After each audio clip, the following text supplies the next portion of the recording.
Dans cet épisode, nous sortons un peu des méthodes design pour aborder un sujet qui tient à cœur à Marie, les intitulés de poste de designer.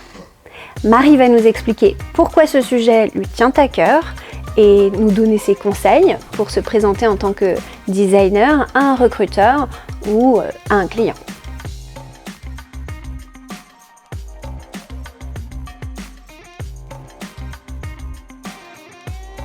Pour plusieurs raisons. Tout d'abord, c'est un sujet qui m'anime depuis très longtemps et qui était au cœur de nombreux débats avec mes pairs. Et je constate que de nombreux designers ne sont pas toujours très à l'aise avec leur intitulé de poste qu'on leur a attribué dans leur entreprise ou qu'ils se sont eux-mêmes attribués sur leur CV. Et ça soulève pas mal de questionnements du type « qui suis-je, où vais-je ?» etc. Donc là, j'ai l'impression que c'est assez typique chez les designers, mais finalement, c'est plutôt normal et c'est plutôt sain de se poser toutes ces questions. Deuxièmement, les intitulés de poste dans le design évoluent en permanence.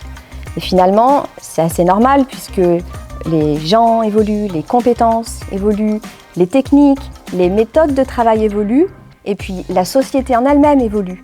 Et le design est très perméable à tout ça, donc c'est assez logique. Oui, et là j'ai beaucoup d'empathie pour nos amis RH et les clients pour lesquels ça doit être l'enfer de s'y retrouver dans ce florilège de designers. Ils doivent comprendre à faire la différence entre un UX designer, un UI designer, un UX UI designer, un DA UX UI designer, un design strategist, un design ops, un UX researcher, un motion designer, etc. Et j'en passe parce qu'il y en a plein. Donc effectivement, c'est pas toujours simple. Donc s'il vous plaît, amis designers, aidez-les à comprendre de façon simple, pragmatique, abordable ce que vous faites concrètement et ce qui vous anime.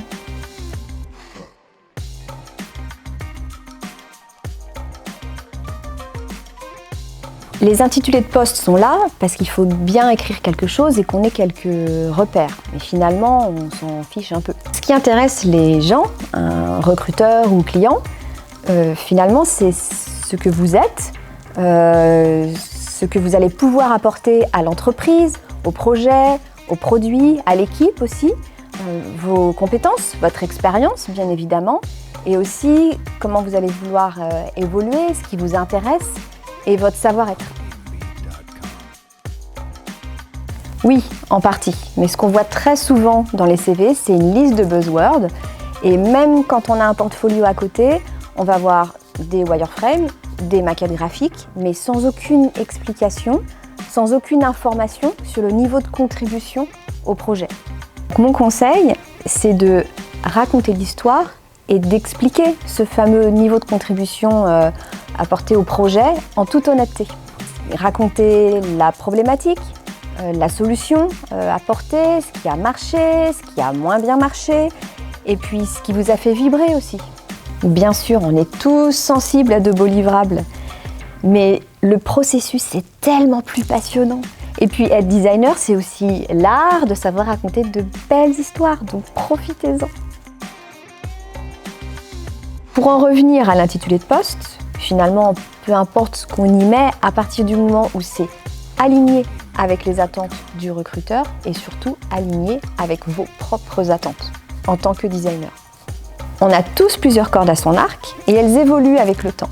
Le tout est d'en avoir conscience et de savoir les utiliser et les valoriser au bon moment tout en restant droit dans ses bottes. Merci Marie. Le moment du recrutement pour un poste ou un projet est donc bien un moment de synchronisation. Donc vous avez compris, amis designers, soyez clairs et restez vous-même. À bientôt sur la chaîne Ideane.